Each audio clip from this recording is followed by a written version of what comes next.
Hey everybody, gonna wait a few minutes for people to come on.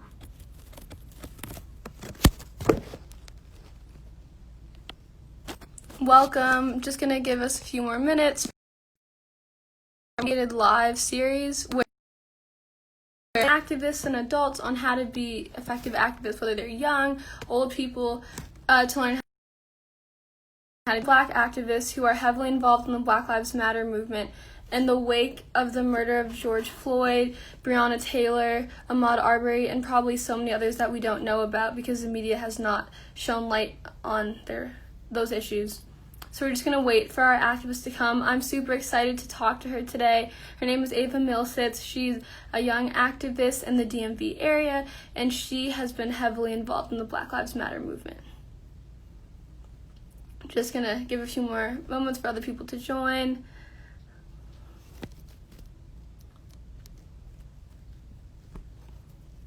And possibly help with something.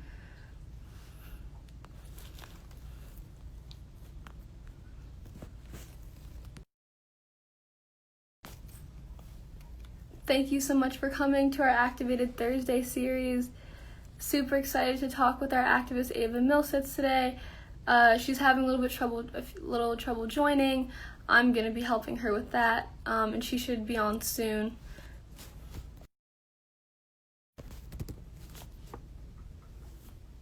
So stay tuned.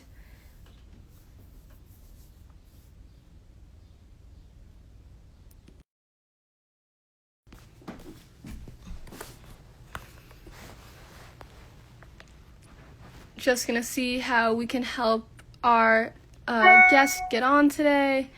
Thank you so much for your patience.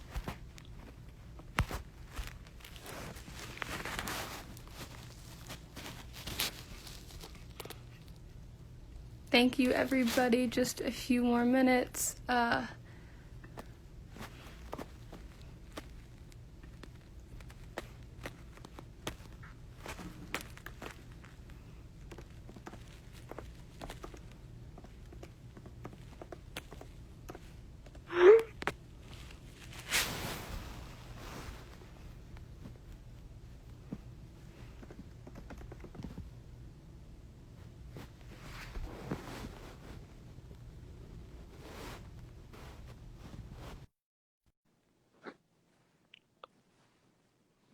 She'll be joining us shortly. Hey, Ava. Hey. Thank you so much for joining us today on our Activated Thursday series, where every Thursday at 5 Eastern Time, we shed light on youth and adults and how to be effective activists. So excited to talk to you today because you are such a strong member of the Black Lives Matter movement. You've been in it before all of this. So excited to have you today. Thank you. Yeah.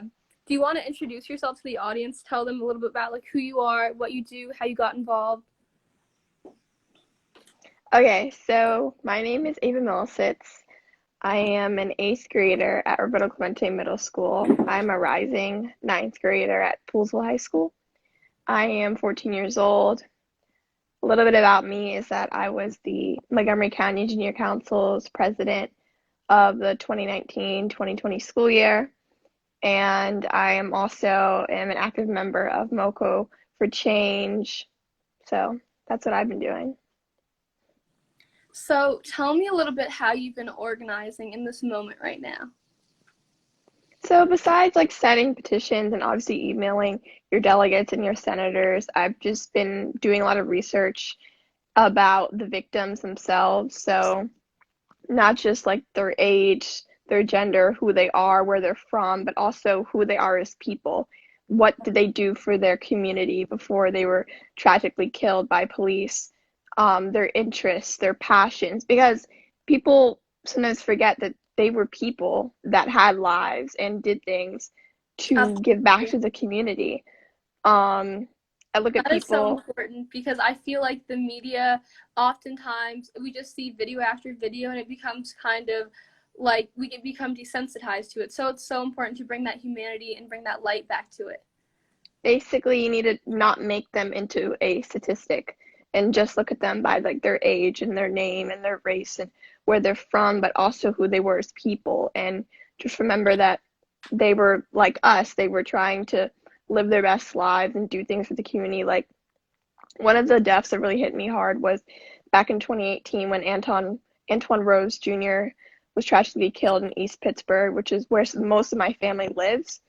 And what's sad is that he was only 17 years old, and he basically volunteered for free at different community organizations. He was very active. He played a lot of sports, and he was known as a kid who always had a smile on his face everywhere he went. So the fact that he was killed really got to me. Right. And I know for me as a Black woman and all those deaths, I see myself, I see my family members, and Antoine Rose just goes to show it doesn't matter if they accuse you of forgery or anything like that, or if you just happen to be doing good in your community.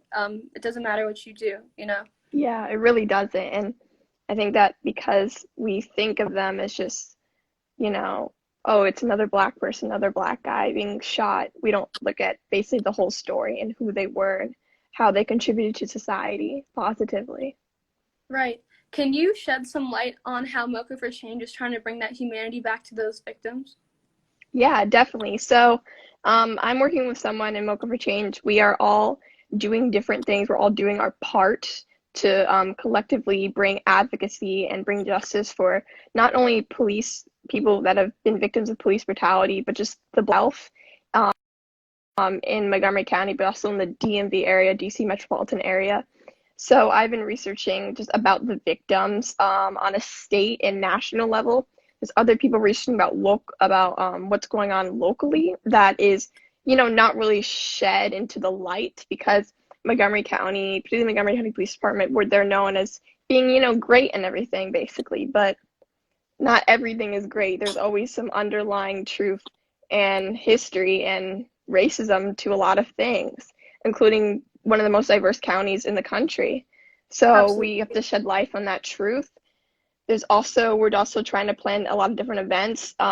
Even though Moco Change hasn't been affiliated with marches or planned marches, a lot of student leaders are going out of their way to attend different protests in Montgomery County organized by different organizations such as Black Lives Matter, DC. So tomorrow there's one in Rockville that I'm going to attend with my dad and my sister, and we're going to hand out water bottles and just different things because you don't know what's going to happen.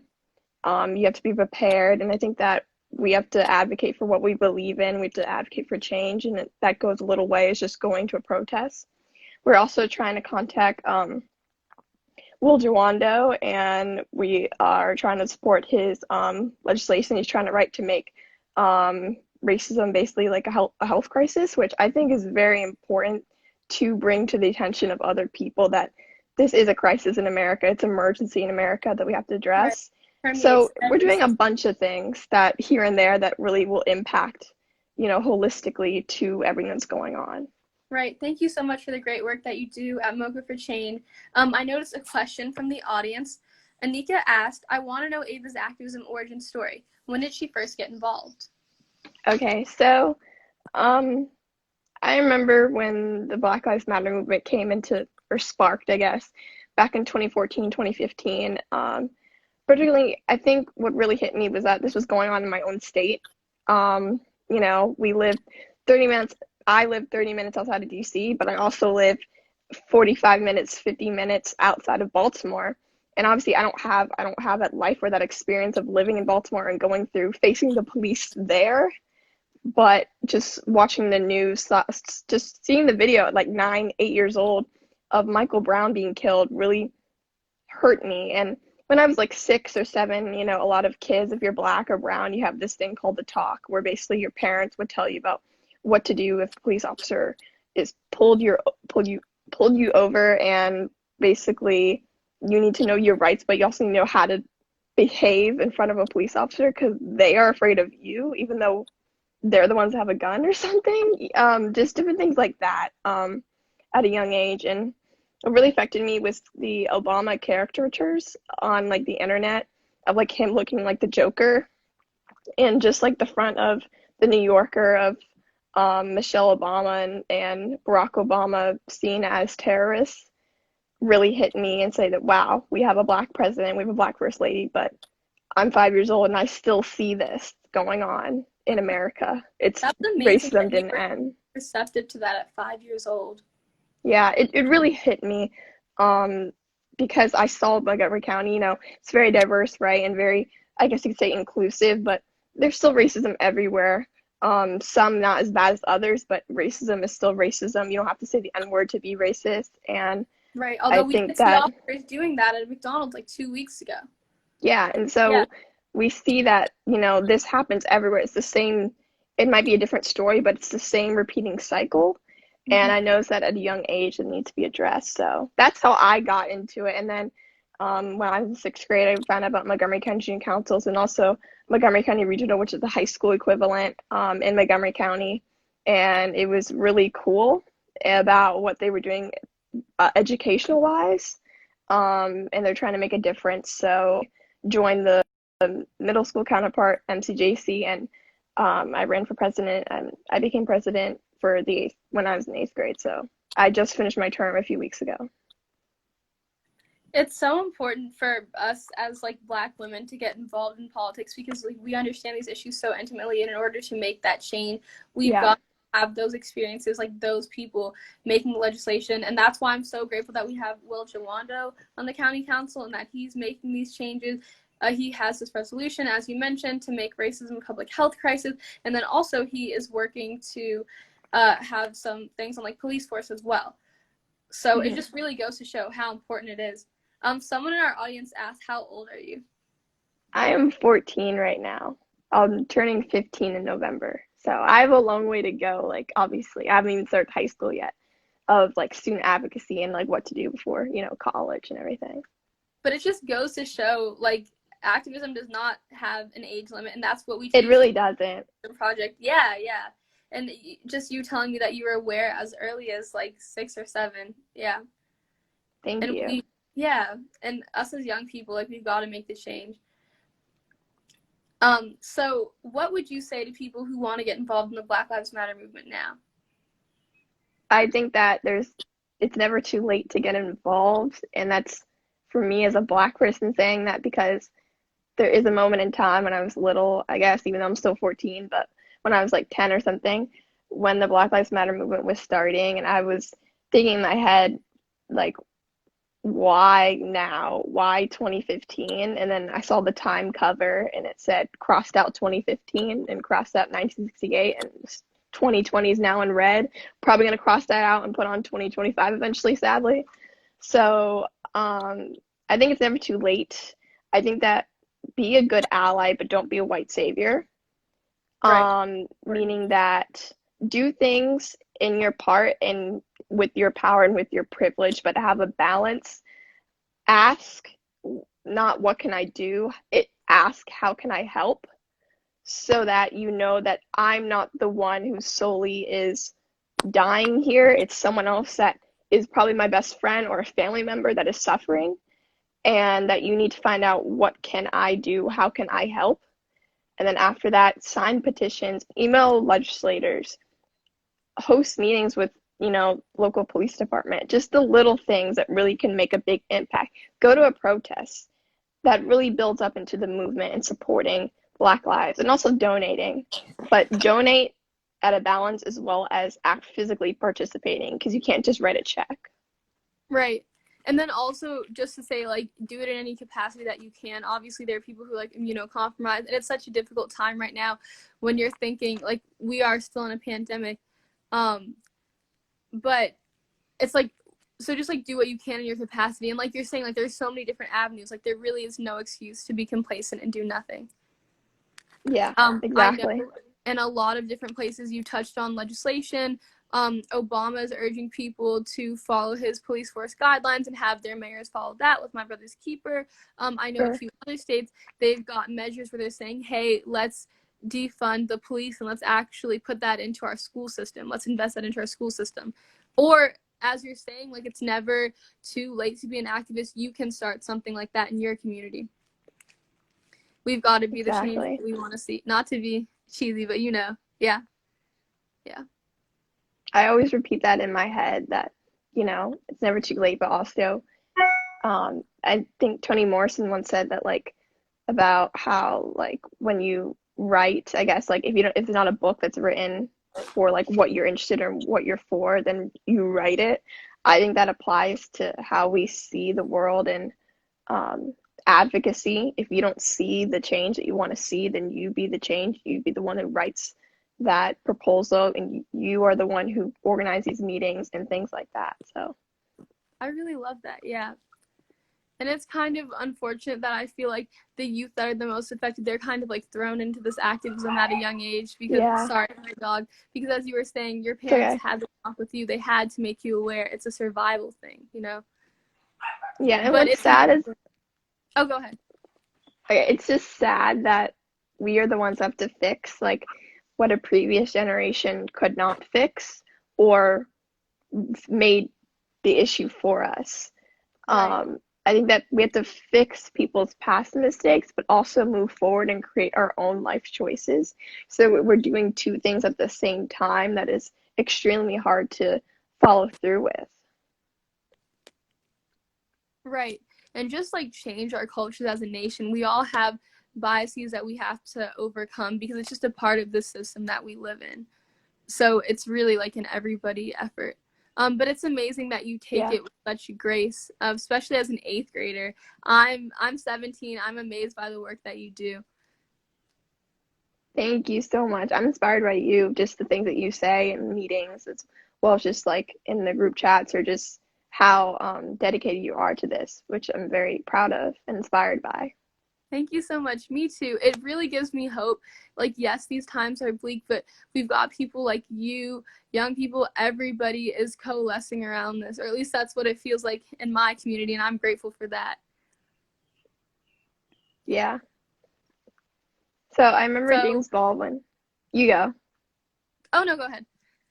I remember James Baldwin. I'm a big James Baldwin fan, but he one time said, "Nothing is change unless it's like fully addressed, like head on, basically."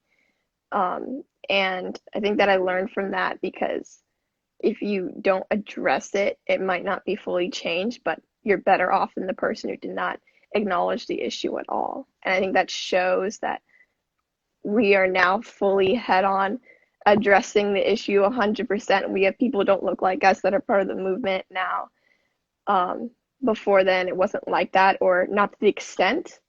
And I think that because we had a pandemic, but also some people tragically killed the past week and a half, people finally realize how bad this is, or America really finally realized how bad this is, Right. and we shed the light on what's going on. So I think that if not everything is going to be changed, I don't know, 10 years from now, at least it's better off than not doing anything at all.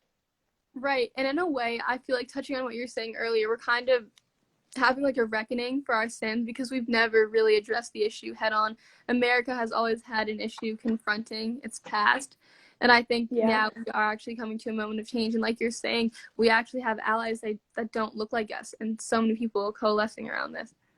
So America has come to a reckoning, and it's painful. There are growing pains, but I am I'm very hopeful that we will see tangible changes in the future. exactly. I think that's necessary. Yeah. So I will let you go in a few. I'm also excited because we have another activist from Moco for Change, Lamarr. I'm waiting just to make sure that like he doesn't have issues coming on. But yeah, do you have like any like closing statements or like final words for our audience? I think what I say is that inspire people every day, make a difference every day. If that's calling someone, if that's scheduling a meeting, if that's writing an email or to someone, or just adding something to your story. I think the little things really impact the overall outcome of like what you plan to see happen. And I think that if you don't do something each day, then it shows that like our worth, or it just shows that you don't fully care. And I think that if you don't do anything each day, not only will you not fully care, but you're letting your own community down. You're letting your purpose down, as people that are contributing to society. So I'd also say go vote in the 2020 presidential election, and I hope everyone voted in the primary election. Thank you so much for that. Enjoy the rest of your night. So happy to have you on this call, on this Instagram Live. Yeah, thank you so much. Thank you so much for inviting me. Talk to you soon. Bye. Bye, Ava. Wait, can you like leave and then Lamarr can come? And then... Yeah. Okay. Yeah. And now we have another guest, Lamarr Wilson, another Black young activist in the DMV area. He's connecting right now. Super excited to have him. Hey, Lamarr. Hi. Thank you so much for coming on. Yeah, no problem.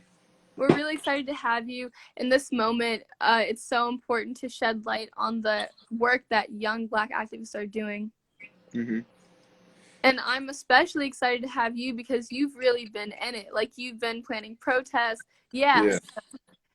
So before we start, do you want to just like introduce yourself and kind of like how you got involved in activism and the Black Lives Matter movement specifically? Yeah, well, I really just got involved in politics really in 2019, just last year. You know, I met a lot of the people from Moco for Change through a program over the summer. It was actually a campaign organized thing from the Jamie Raskin campaign. So I met a lot of the Moco for Change people through that, and that's really when, you know, I realized that this is what I want to do with my life. I want to dedicate a lot of time to activism. So after meeting those people, they inspired me to start the Moco for Change branch at Northwood, which we did through 2019. And now I'm just, you know, trying to do my part in this movement right now. That's amazing. Yeah. And just to tell people, we really emphasize here, like, there is no minimum age for leadership. So you're like a sophomore at Northwood, right? Yeah. So you just got involved as a freshman in all of this. Yeah, like exactly. last year. That's amazing. Yeah. Yeah. So tell us like what you've been doing to organize around this issue right now.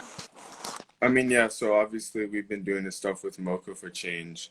We're organizing a lot of different things right now. It's really amazing to see the diversity of ideas that everyone has. So I'm looking forward to all of those things that we're doing. But also, I've been in DC for like the last 4 days, and that's just incredibly inspiring. The people out there, the Black Lives Matter organizers that are out there every single day. I see the same people out there every day with the microphones, just like yelling. I see the same signs every day. It's just great. People are just really energized right now. I love the energy.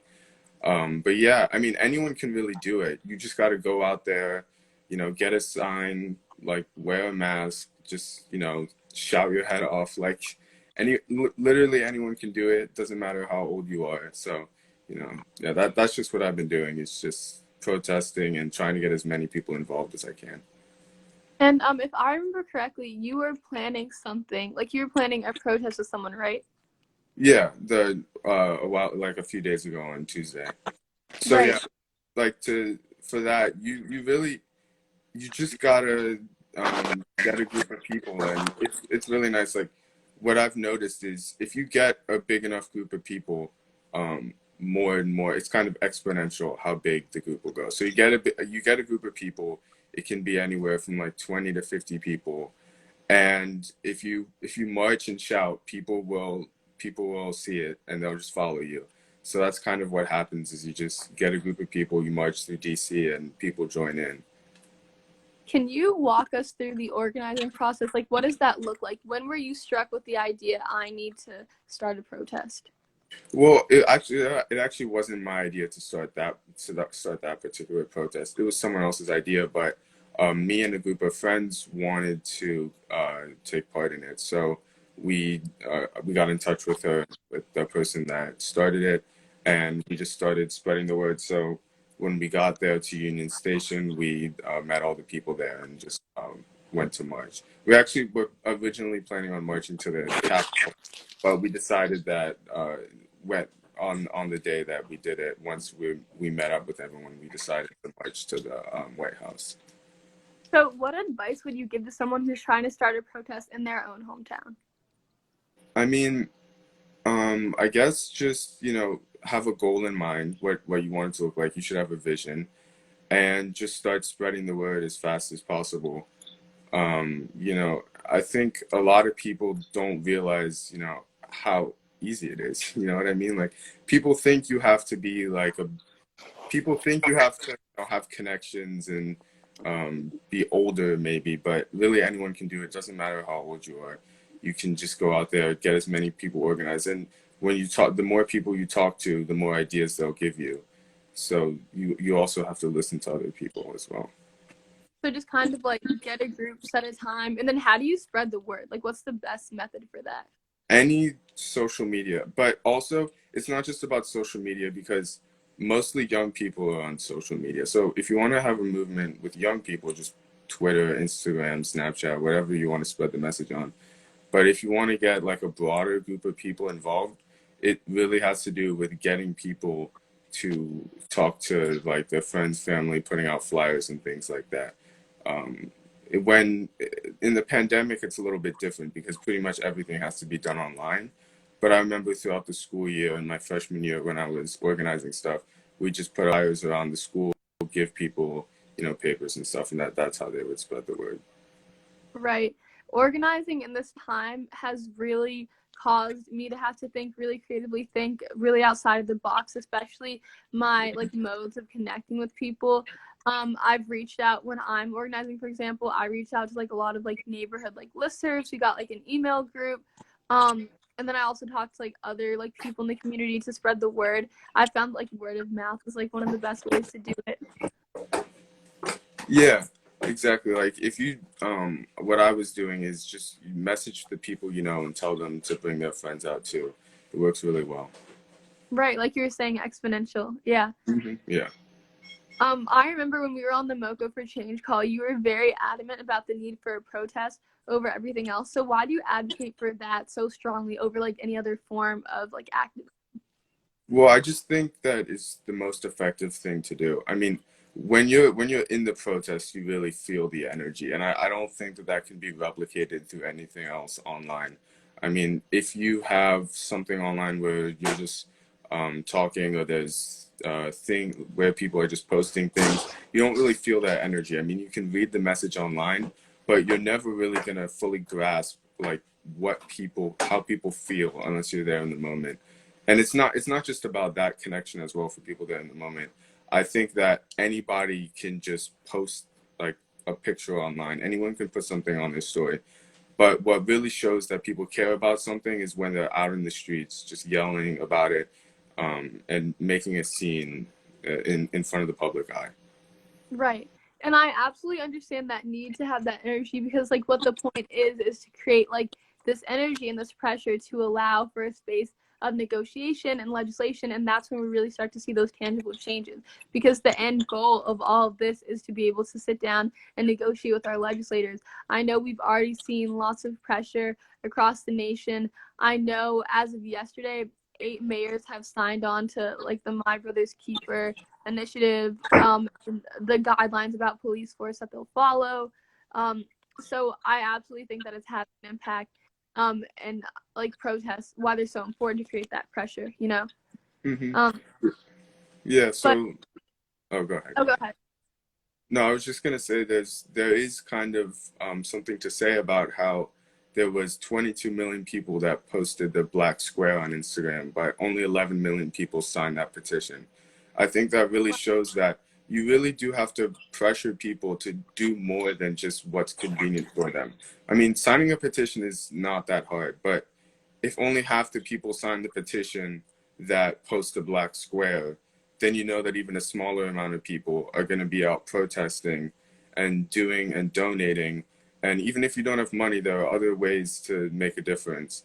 So it just shows that there are millions of people, there are a lot of people that support these things, but if we really want to have an effect on change, then you're going to have to take the extra step, even if it's not convenient for you. Right. What would you say, like, what are those other forms that people can do? Like, for example, if their families are immunocompromised or things like that? Yeah, so there's this video, this link that was going around. I don't remember the name of the video, unfortunately. I wish I could have looked that up before, but it's about an hour-long video. It has a bunch of ads in it, and all the proceeds are going to the Black Lives Matter movement. So I don't have a lot of money right now, but Being a I was, sophomore in high school, yeah. yeah. I mean, a lot of kids, that's not really something that we have, but I just I set the video to play and I was just cooking some food and eating, and I just let the video play and it went through all the ads. So I'm hoping that will help out the cause. I'm gonna link that in the comments right now, actually. Okay. Um, yeah, but what else can people do, like beyond that? Beyond like donating and signing the petitions. What do you mean? Like, Oh, like in terms of like supporting legislation, like. oh yeah, yeah, of course. You should be texting and emailing your local rep,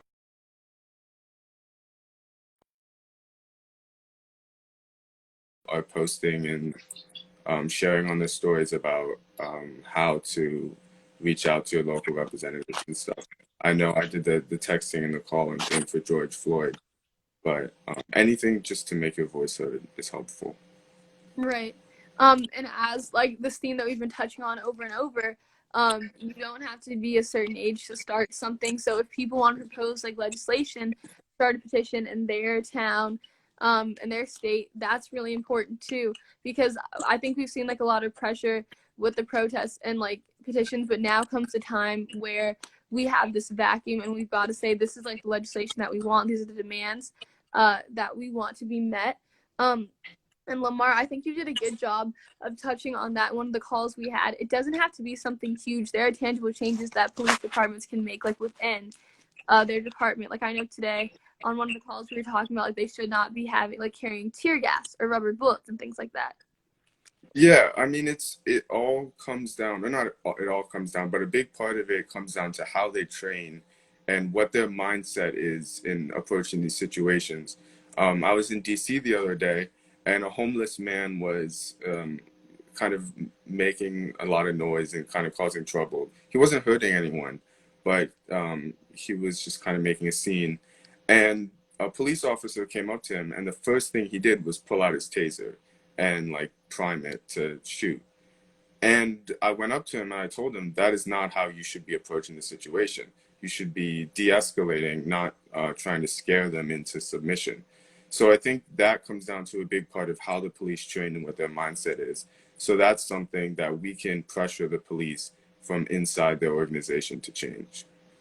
That's so amazing that you did that, especially as a young Black man, knowing that you might be putting your life at risk and your body in harm, but you wanted to look out for someone else. That's really amazing. Yeah, thanks. I was a bit scared because there were a few of them there, but we were with a group, and I didn't feel like we were in a whole lot of danger. Hmm.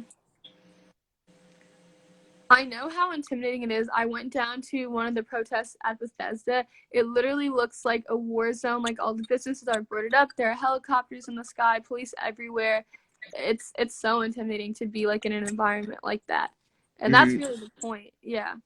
Yeah, I want to stress that if you do go protesting, you should go with a group, because there are people out there that are handing out water and milk and stuff to help the protesters. So it's a really good thing to see. But if you want to stay safe when you're protesting, you should go with a group, because these police, especially if someone's by themselves, they will target you. And yeah. Other things that protesters can do, you can bring baby shampoo with you or milk, like you said, Lamarr.